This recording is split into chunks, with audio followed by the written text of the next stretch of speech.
Cheers, Prost, Kanpai, Salud. These are some common ways to raise a toast from all over the world that you might have heard used. But when toasting a Scotch whiskey, Slán de Bhath is the most appropriate. After traveling throughout Scotland for a year and going to a lot of tastings at student unions and distilleries, I've learned a thing or two about tasting whiskey. Not only that, but I've also extensively researched the topic. I've learned that there are quite a few specifics to tasting whiskey about which many people are unaware, especially here in the United States. That being said, it is a relatively easy skill to learn and something that you can do to impress friends and family the next time you share a bottle of whiskey together. Today, I'm going to walk you through the 4 main steps of whiskey tasting: the preparation, the nose, the taste, and the finish. Before you begin tasting your whiskey, you must first make sure you have the proper equipment. Just like with wine tasting, over the years, specific types of glassware have been developed to help people enjoy whiskey. As explained by glassware expert Martin Duffy, one such glass is the Glencairn glass. This glass was designed with the help of several master distillers in order to allow for the perfect sensory experience when tasting whiskey. You can find glasses like this online, and many distilleries will even sell them with their logo on them. Here's an example of a Glencairn glass from the Deanston Distillery, which is located just north of Stirling.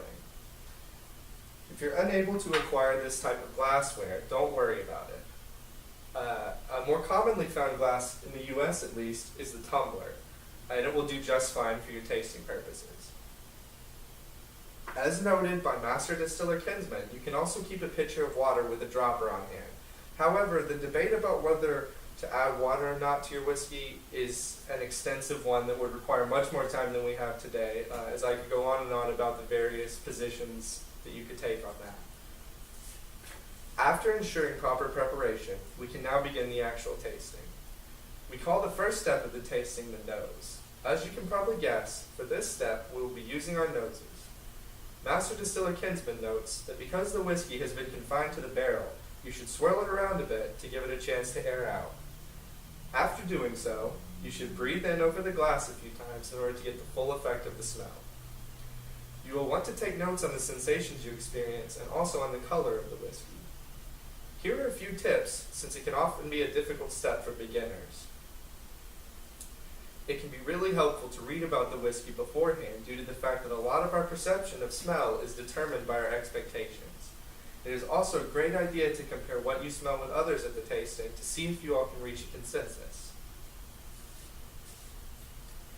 Now that you've enjoyed the whiskey with your nose, we can move on to the more common way of experiencing it. The next step of whiskey tasting focuses on the actual taste.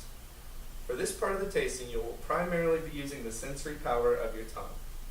A prominent tasting website, Distillery Trail, recommends that you begin by taking a small sip of the whiskey. You should then swish the whiskey around in your mouth and make note of the distinctive flavor. While this step is usually easier than smelling it, it can still pose difficulties, so here are a few more tips to enhance your tasting experience. Beforehand, it can be very helpful to determine what region of Scotland your whiskey comes from. You can use maps such as this one provided by the Scotch Whisky Association. While discussing the taste with others, try and compare it to the distinct regional tastes. For instance, Speyside whiskies are known to have a more fruity taste, while those from Islay are more likely to be peaty or smoky. Finally, we can move on to my favorite part, the finish. You've already smelled and tasted the whiskey, but now it's time to really feel it. At this point, you can take your glass, throw it back, and down the remainder of your whiskey. You will immediately feel the whiskey's effect on the back of your throat. As whiskey journalist Eliza Kellerman notes, you should be careful during this part, especially if you are new to tasting whiskey. You should give yourself a few minutes after the initial swallow to allow for the full effect to pass. As with the other parts, I will now give you a few helpful tips on making it through this vital step. The finish can sometimes burn a lot, so it's helpful to keep some water or another beverage on hand just in case. Another good idea is to have a snack like cheese and crackers. This can help cleanse your palate and prepare you to taste another whiskey. Now that you've finished all the steps and eaten your snacks, let's take a look back at what we've learned. tools and instructions you need to fully enjoy the smell, the taste, and even the burn of a good whiskey. Now that you have learned all these steps, all that is left to do is apply the knowledge. Also, don't forget to make note of your favorite whiskeys for future reference. Here's to a new skill that you will be able to utilize for the rest of your life. Slàinte mhath.